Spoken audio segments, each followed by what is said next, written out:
Hi, my name is Alex Schachter. My little boy Alex was one of the 17 victims, and coming in here today, we thought we were going to get justice. We thought that finally the Parkland murderer was going to be held accountable for his actions, and up to this point he had not. He was violent from age 3 years old. The teachers were scared of him. He was a menace in all the classes that he was in. He prevented all the other children from getting a good education. And all this time, they prioritized his rights over the rights of all the other kids in his classes. And we finally thought that we were going to get justice. He planned this out. Everyone saw all the evidence that the state presented. He did research. He planned this out. He wore a JROTC uniform to disguise who he really was. He lied to the Uber driver so he wouldn't be found out, telling her that he had an instrument in there and he was in an orchestra. He is a sociopath, and he did this. He planned it out. It was premeditated. He said his intentions were to kill 20 people. The only reason he stopped was because he couldn't find anybody else to kill. He didn't think anybody was left in the school. And then he did this, and then for 3.5 years, he says he's not guilty.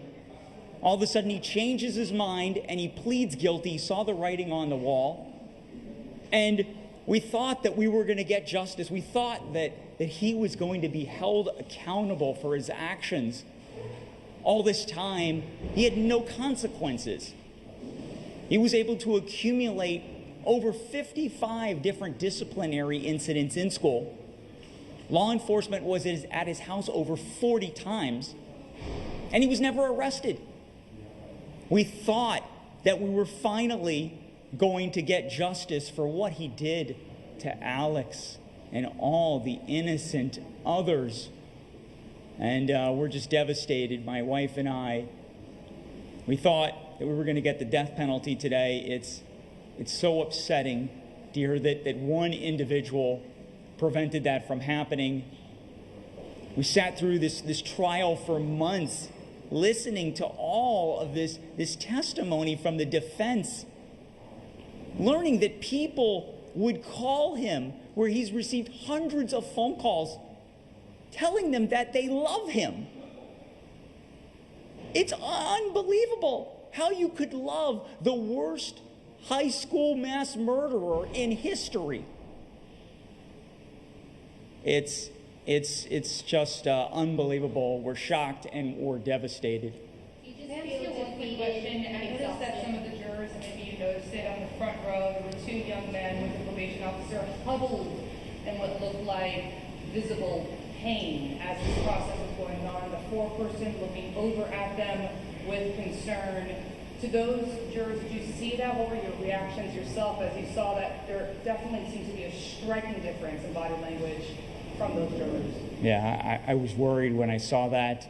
And I think what we're going to find out is that there was a lot of tension in that jury room, and we don't know what happened. We'll find out. But it was just you listen to all the evidence and understanding what he did to murder, going up and down all those 3 floors of stairs and hunting down all of his victims, shooting them from down the hall, and then going over and executing them at point blank range. How could you not give him the death penalty? And I think that one juror that voted for life is going to live to regret that for the rest of his life.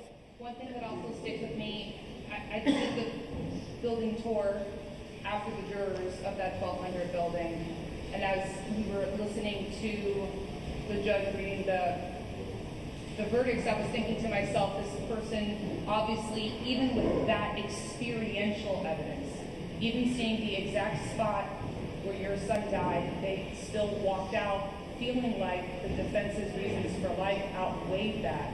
What goes through your mind? I think the defense used tricks at the end to just make people feel guilty and try to get them to not focus on the facts. But it was the jury's responsibility to, make a decision based on the facts. The aggravators way outdid the mitigating factors. We've had many people in our country that have been born and mothers have smoked or drank. They don't go on to become mass murderers.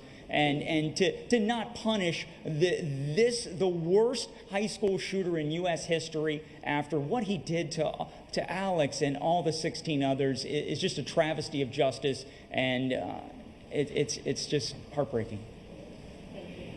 Thank you very much.